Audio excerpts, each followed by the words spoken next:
দীঘা ঘুরে আসার পর আমার কি অবস্থা হয়েছে তোমরা দেখো। আনন্দ করতে গিয়ে মানে কি বলবো, অসুস্থ হয়ে গেছে আমি। হ্যালো বন্ধুরা, ওয়েলকাম টু মাই চ্যানেল। তোমরা সবাই কেমন আছো? আশা করি তোমরা সবাই খুব ভালো আছো। আমি একদম ভালো নেই গো, কারণ দীঘা ঘুরে এসে না আমার কি অবস্থা হয়ে গেছে দেখো।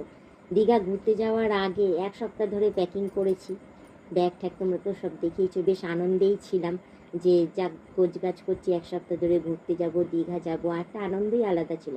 এবার দীঘা গেছি, বেশ ভালোই ঘুরেছি, ভালো এনজয় করেছি। এবার দীঘার থেকে যখন ঘুরে টুরে বাড়িতে এসেছি, তারপর থেকে শুরু হয়েছে আমার জ্বর।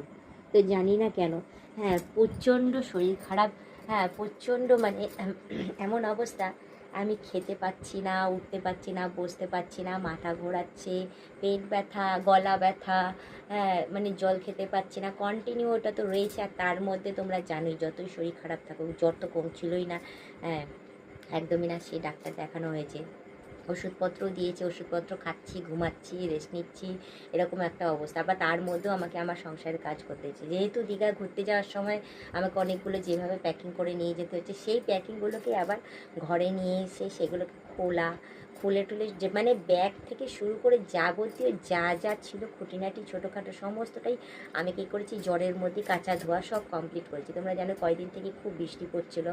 এবার কালকের থেকে গিয়ে একটু রোদ উঠেছে, তো কালকের থেকে শুরু করেছি কাচা, আর কাচা শেষ নেই। এই জ্বর গায়ে নিয়ে কাপড় কাচা, বাসন মাজা, ঘর পোছা, এগুলো তো আমার রেগুলার আছেই, আবার এক্সট্রাঅর্ডিনারি কাজ।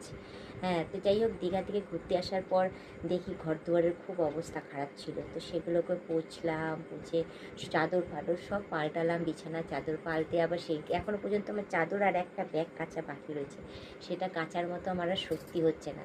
তো যাই হোক, দীঘা থেকে ফিরেছি, যে জামা কাপড়গুলো সেই জামা কাপড় কেচে ধুয়ে মেলে দিয়েছি, শুকিয়েও গেছে, সেগুলো আবার তাড়াহুড়ো করে ভাঁজ করে সব প্যাকিং করে রেখে দিয়েছি। আর এখানে যে কটা রাখা সে কটা রেখে দিয়েছি, কারণ ওই সব ভরসায় ছিলাম না যে বেকার আমি এগুলো তুলে ধরবো ক্যামেরার মধ্যে, আর সেই শক্তিটাও নেই আমার।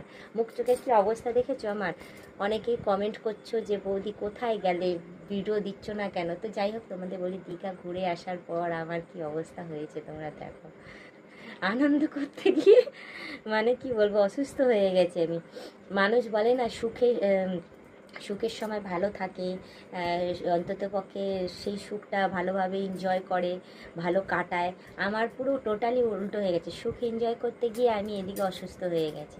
এবার এদিকে অসুস্থ হয়ে যাওয়ার দরুন মানে আমাকে এমন না যে শুয়ে বসেই দিন কাটাতে হচ্ছে, আমাকে তো রান্নাবান্নাও করতে হচ্ছে, ঘরও পুষতে হচ্ছে, বাসনও মাজতে হচ্ছে, আমার যাবতীয় যা যা কাজ সেই সব সমস্ত কিছু করতে হচ্ছে। তার সাথে সাথে হ্যাঁ আমার যেহেতু জ্বর, শরীর খারাপ, তার সাথে সাথে তোমাদের দাদাও অসুস্থ হয়ে রয়েছে, তার সাথে সাথে আবার মাম্মামও অসুস্থ হয়ে গেছে আমার ঘরে।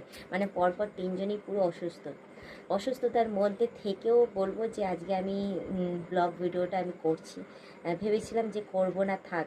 তারপর ভাবলাম যে না, আমার এত খোঁজখবর করছো তোমরা, জানতে চাইছো যে কী হয়েছে, বৌদি কই গেল, হ্যাঁ হারিয়ে গেল নাকি? না না, হারায়নি, এখানেই আছে। হ্যাঁ ব্লগ ভিডিও দিতে পারছি না এই কারণেই তোমাদের বলেই দিলাম যে আমাদের ঘরে দীঘা ঘুরে আসার পর আমাদের বাড়িতে আমি তো অসুস্থ আছি, তার সাথে সাথে পরপর তিনজন আমরা পুরো অসুস্থতার মধ্যেই কাটাচ্ছি, এখনও পর্যন্ত সুস্থ সবল হয়ে ওঠেনি। আর আমার কাঁচা ধোয়া তো রয়েছে, ভয় পরিষ্কারও রয়েছে, সেগুলো কন্টিনিউ করে গেছি, যার জন্য ব্লগ ভিডিওটা করে তুলতে পারিনি। তো যাই হোক, আজকের থেকে স্টার্ট করেছি, আজকের থেকে একটু বেটার ফিল করছি আমি যে ব্লগ ভিডিওটা করতে পারবো। তো যার জন্য আজকের থেকে স্টার্ট করলাম ব্লগ ভিডিও করা। আগামী দিনে ভালো ভালো ভিডিও আসতে চলেছে, আশা করি তোমাদের খুব ভালো লাগবে, ঠিক আছে? তো তোমরা সবাই সুস্থ সবল থেকো, ভালো থেকো। এই সময়টা অনেকেরই জ্বর সর্দি কাশি হচ্ছে, নিজেদের শরীরের যত্ন নিও, ঠিক আছে? আজকের ব্লগ ভিডিওটা এখানেই শেষ করছি, আবার অন্যদিন অন্য কোনো সময় আমি ব্লগ ভিডিও নিয়ে হাজির হয়ে যাব। আজকের মতো টাটা, বাই বাই। সুস্থ থেকে এভাবে আমাকে দেখতে থেকো, আমার পাশে থেকো, আর আমাকে প্রচুর পরিমাণে সাপোর্ট করে এগিয়ে নিয়ে যাও।